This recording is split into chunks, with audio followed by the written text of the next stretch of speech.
Today we are going to study about body construction, and before we start into classification of animal, we must know about the symmetry, organization and development in animals. So let's start with today's lecture. So first of all, we will start with symmetry. The word symmetry is derived from two Greek words, syn which means together and meton which means to measure. Now, going by the definition, symmetry is the plan of arrangement of body parts in relation to the axis of the body. So, it means the how the body parts of an animal are arranged around the axis of the body.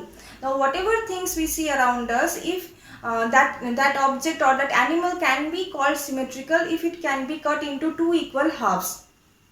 Now, on the basis of symmetry, animals can be divided into 5 types. The first one is asymmetrical symmetry, the second is spherical symmetry, the third is radial symmetry, the fourth is biradial symmetry, and the fifth one is bilateral symmetry. So, these are the 5 types of symmetry found in animals. So, first of all, we shall learn about asymmetrical symmetry. Now, in certain animals, there are no body axis or no plane of symmetry, and those animals are called to be asymmetrical. Now, going by the definition of asymmetrical symmetry, in some animals, no body axis or plane of symmetry is present. That means no body axis, no plane of symmetry is found in these animals, and these animals are called to be asymmetrical. And an example of asymmetrical animal is amoeba. This is the figure of amoeba where you can see that we cannot divide it into two equal parts in any axis. Even by this axis or this axis, we cannot get two equal halves of amoeba in any axis or any plane. So, this amoeba is said to be asymmetrical. Now, next we shall study about spherical symmetry. Now, these animals which have spherical symmetry, these animals are generally spherical or round in shape and they lack any body axis. That means these animals do not have any body axis. Also, if we want to know about the definition of spherical symmetry, then the body can be divided into two equal halves in any plane that runs through the center of the animal. Since this animal does not have any body axis, so any plane that will run through the center of the animal, for example, here you see all these planes run through the center of the animal. This is the center of the animal. So, any plane that will run through the center of the animal will divide the animal into two equal halves. Now, in which animals do we find spherical symmetry? So, spherical symmetry is found in radiolarian protozoans.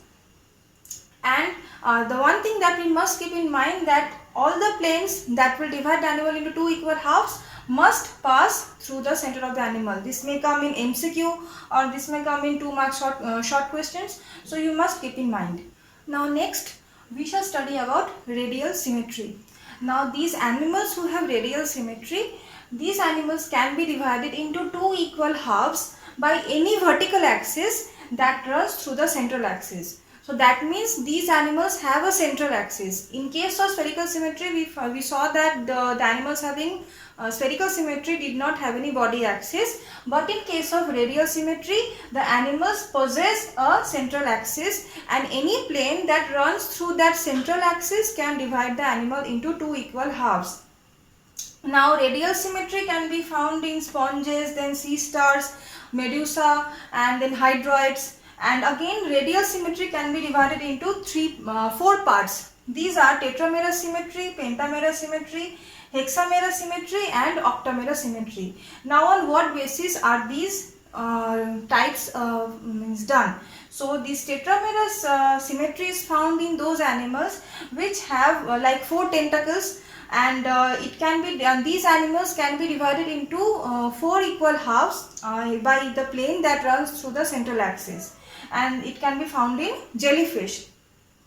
In case of pentamerous symmetry, the animals can be divided into 5 equal halves and by any plane that runs through the central axis, and it can be found in the echinoderms. We know that the echinoderms have 5 arms, so pentamerous symmetry is found in the echinoderms.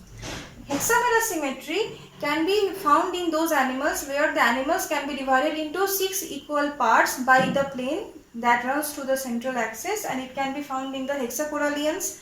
And octamerous symmetry is found in those animals where the animal can be divided into 8 equal halves by the plane that runs through the central axis, and it can be found in the octocorallians. So basically we see that if an animal has a central axis and 4 arms, then it can be tetramerous symmetry. If an animal has 5 arms and a central axis, then it is pentamerous symmetry. If an animal has 6 arms and a central axis, then it is it's said to have hexamerous symmetry. And if an animal has 8 arms and a central axis, then it is said to have octamerous symmetry. So these are the 4 types of radial symmetry. Now here is an example. I have drawn here the image of an hydra. The hydra, as you see, there are 5 tentacles here. So since it has 5 tentacles, this hydra can be divided into 5 equal halves by the plane that runs through the central axis. So this was all about radial symmetry. Next we shall learn about biradial symmetry. Now it is very interesting because biradial symmetry is the combination of radial symmetry as well as bilateral symmetry. So those animals where the organs are arranged radially, means it is the organs are arranged around the body axis in a radial manner, and the body can be divided into 2 equal halves only by the mid-longitudinal plane, those animals are said to possess biradial symmetry, and ctenophores possess biradial symmetry. Next we shall learn about bilateral symmetry. Now all the animals that can be divided into 2 equal mirror images when divided only by the mid-sagittal plane, these animals are said to possess bilateral symmetry, and maximum animals in the animal kingdom are bilateral symmetry. Like the acoelomates, pseudocoelomates and eucoelomates, all animals possess bilateral symmetry. And for example, here I have drawn an image of a human and the image of a fish. Now if we cut the human along the mid-sagittal plane, that is the middle axis, or if we cut the animal or this fish through the mid-sagittal plane, then we get an equal and mirror images in the right and left part. So this is the mid-sagittal plane, and hence a human being is known to possess bilateral symmetry. Similarly, the fish can be divided into 2 equal halves, such as in the right part and the left part, and this fish is said to possess bilateral symmetry because it can be divided into 2 equal halves when divided along the mid-sagittal plane. So I think this is all about bilateral symmetry, and it is very common. Like we can see that we can divide ourselves into roughly 2 equal parts if we divide ourselves through the mid-sagittal plane. Also, if you can see any rodent or if you see any other mammals like cats or dogs, or if you see any amphibians or reptiles, or even some lower chordates, they also possess bilateral symmetry. Next we shall start body organization. Now first of all, we must know that the total animal kingdom, that means all the animals that are found in the animal kingdom, are divided into 2 parts. That is the protozoans or the unicellular animals, that means these animals are made up of only one cell, and the metazoan animals, that means the animals which are made up of more than one cells.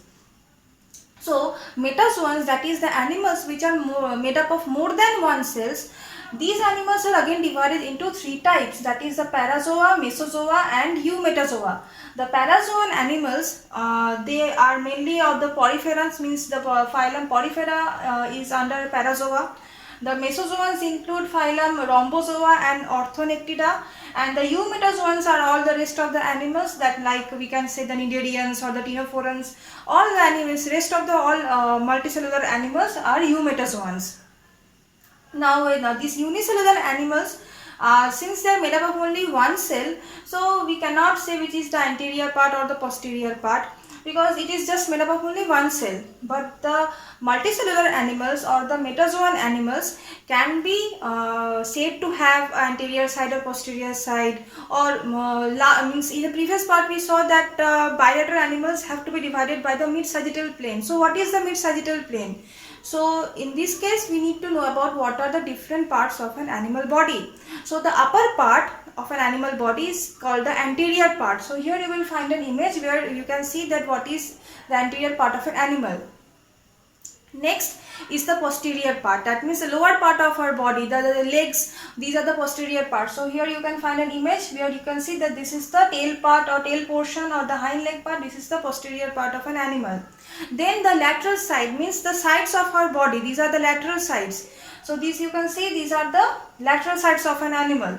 Then we can see that what is the dorsal side. So in case of vertebrates, means the animals have a vertebral column, the back side of our body is the dorsal side, means the back portion of our body is a dorsal side, and the front part of our body is the ventral side. So here you can see that this is the dorsal side of an animal, of a mice, and that is the ventral side of a mice. Next, what is mid-sagittal plane? So the plane that goes right through the middle of our body and which divides our body into right and left part, or right means right portion and left portion, that is the mid-sagittal plane. So here is an image of the mid-sagittal plane and how an animal looks if it is divided by the mid-sagittal plane. Next is the transverse section. So if we cut our body through any section, means suppose this is an animal body, we cut it in any section, like here you can see an image where we have cut the animal into transverse section. So that is a transverse section of an animal. And the last part is the frontal section. So if we cut an animal from head to tail, that is the frontal section of an animal. So this was all about the body organization found in animals. Now we shall start with development in animals. Although we will study in detail in the developmental biology, but here we will just get an idea so that we can apply this knowledge during the classification of animals. So first of all, we must know that what is an egg. So all of you, I think you have an idea of egg. So egg, it actually contains a nucleus, and then it has yolk which provides the nutrition to the growing embryo, and it has a covering of plasma membrane. Now outside the plasma membrane there is a vitelline membrane, and this is all about the structure of egg. Now these eggs are of again different types, and based on the amount of yolk, that means how much yolk is present in the eggs are of three types, that is microlecithal egg, mesolecithal egg and megalecithal egg. Microlecithal eggs have very little amount of yolk, and these microlecithal type of eggs are found in eutherian mammals. Next is the mesolecithal eggs. These mesolecithal eggs have moderate amount of yolk, and they are found in amphibians and annelids. And the megalecithal eggs have a lot of amount of yolk, that means the maximum portion of the egg contains yolk, and it is found in birds, reptiles and fishes. And this is all about the types of egg based on the amount of yolk. Next is the classification of eggs based on the location of the yolk, means in which portion of the egg is the yolk present. So it is again of three types, that is homolecithal or isolecithal eggs, then is the telolecithal eggs, and the third type is the centrolecithal eggs. In case of homolecithal or isolecithal eggs, that the yolk is present homogeneously all throughout the part of the egg, and it is found in eutherian mammals. In case of telolecithal eggs, the yolk is present only in one part, that is only in one. Suppose this is the egg, the yolk is only present in some part, means only one part of the egg. It can be on the top or the bottom part, and this is the telolecithal. And in case of centrolecithal, suppose this is a centrolecithal egg, the yolk is present only in the center of the yolk, in the center of the egg. The yolk is present only in the center of the egg. And in case of homolecithal, the yolk is homogeneously present all throughout the egg. So this was all about the different types of eggs found in the animal kingdom. Now we shall study about cleavage. So cleavage, what is cleavage? So cleavage is the process by which a fertilized ovum, it produces more number of cells, and these cells are produced by repeated mitotic division. So this is all about cleavage. But how the cleavage takes place? So actually there are different planes through which the division of the cells occur, or there are planes by along which the cells divide among themselves. Now in this case, first thing we must know that at first the size of the egg does not increase, means there are repeated mitotic division, that means more number of cells are produced but the overall volume does not increase. The total mass remains same, only the number of cells keep on increasing. So what are the planes of cleavage? Actually there are 4 planes of cleavage. The first is meridional, then vertical plane, then equatorial plane, and the fourth is latitudinal plane. Now what is this meridional plane? This meridional plane is the plane of cleavage that passes through the central animal to vegetal axis. Then comes the vertical plane. Now any plane that passes on either side of the median axis, that is the vertical plane. This equatorial plane of cleavage passes right through the middle of the fertilized ovum. That means right through the middle, means along the equator. And the latitudinal plane of cleavage, it is either on the top or bottom of the equatorial cleavage. That means it is on the either on the top or bottom of the plane that passes through the equator of the fertilized ovum. So this was about the planes of cleavage. Now we shall know that what are the patterns of cleavage, or how these cells keep on increasing. I mean, which pattern do the cells increase, or in which part of the egg do these cells increase. So actually there are 2 basic types of patterns of cleavage, that is holoblastic or complete cleavage, where the total egg or the fertilized ovum means in the complete egg the cleavage takes place, and the second is meroblastic cleavage or incomplete cleavage, where only the division of cells take place in a particular part of the egg and not all throughout the egg. Again, meroblastic cleavage is of 2 types, that is superficial cleavage and discoidal cleavage. In case of superficial cleavage, the cells multiply, or the cells are divided only in a superficial or only in a top manner, means only on the surface of the egg, not all throughout the egg. And in case of discoidal cleavage, the cells are divided in such a manner that they form a chunk of mass that is in the shape of a disc. Next is the radial cleavage and spiral cleavage. These types of cleavages are also found. In case of radial cleavage, the cells divide in a radial manner along the animal vegetal axis, and also they divide in a transverse manner. And in case of spiral cleavage, the cells divide at 45 degrees of angle to keeping with the animal and vegetal axis. So this was all about the patterns of cleavage that we find in the different animals in the animal kingdom. So next we shall study about coelom. Now coelom is very important because coelom is the body cavity. So as by the definition, so coelom is body cavity that is lined with mesoderm. Now what is coelom, or how do the animals, different animals, how do they develop coelom? So based on the origin or how coelom develops, animals are divided into 2 types, that is schizocilous animals and enterocilous animals.